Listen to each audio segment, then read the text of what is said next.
there you get an opportunity to see some of the free-flowing work that we do. That type of an exercise, the goal is to free flow. We start off with a choreographed pattern, we add switches and other variations to it, and ultimately it becomes a free-form exercise. This is a great way to practice things that you normally wouldn't get often enough to develop in sparring, for example.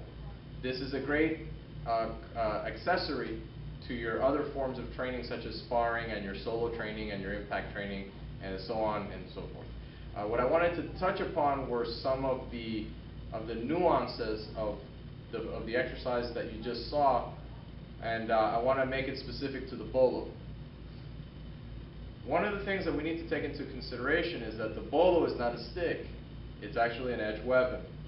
And we like to do that with a trainer rather than using a stick to simulate the blade so that we develop edge awareness, because this is going to be critical to making the distinction. Whereas a stick you may swing from a further range. Let me just get you right here. I may be looking to hit him with the end of the stick. With a blade, I want to actually maximize the drag on that edge. So I want to get him as close to the guard as possible so that I have a long drag. I want to maximize the time on that edge. That's one thing.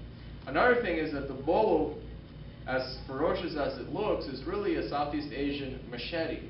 It's not really a fighting implement, it's an agricultural tool that was an improvised weapon when necessary. That being said, it wasn't designed for blade-to-blade contact in this fashion. So certain things need to be modified to prevent breakage of the blade. There's a great example. I'm going to put it on my favorites on our YouTube channel. It was a commercial where a guy's hitting a samurai sword and it breaks and the point gets ejected into him. Check our favorites, and I'm going to put that up so you guys can get an example of what it might look like when a blade breaks and why it's so important that we're conscientious of that.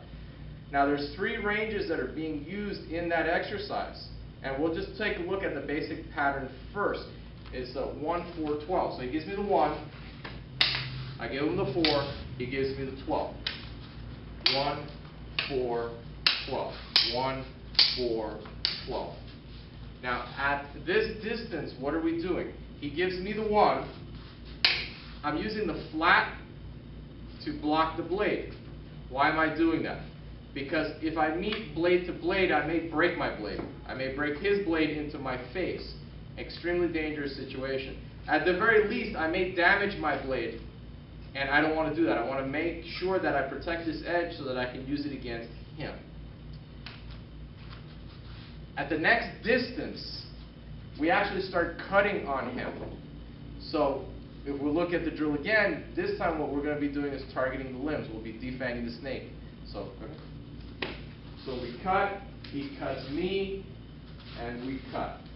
Cut, cut. At the closest range of this exercise, we're targeting the body. And we can do that because the edge cuts. Remember the first rule, steel cuts flesh. Okay? So he gives me the 1, I counter on his body. I give him the 4, he counters on my arm or on my body. Okay? As he gives me the 12, I counter on his body. Give him the 1, he counters on my body. I counter on him, and he counters on me. Okay?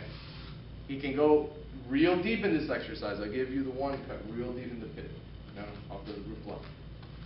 Boom. Yeah. Okay. So we have 3 ranges. The longest range does what? It slaps the blade out of the way using the flat or the spine.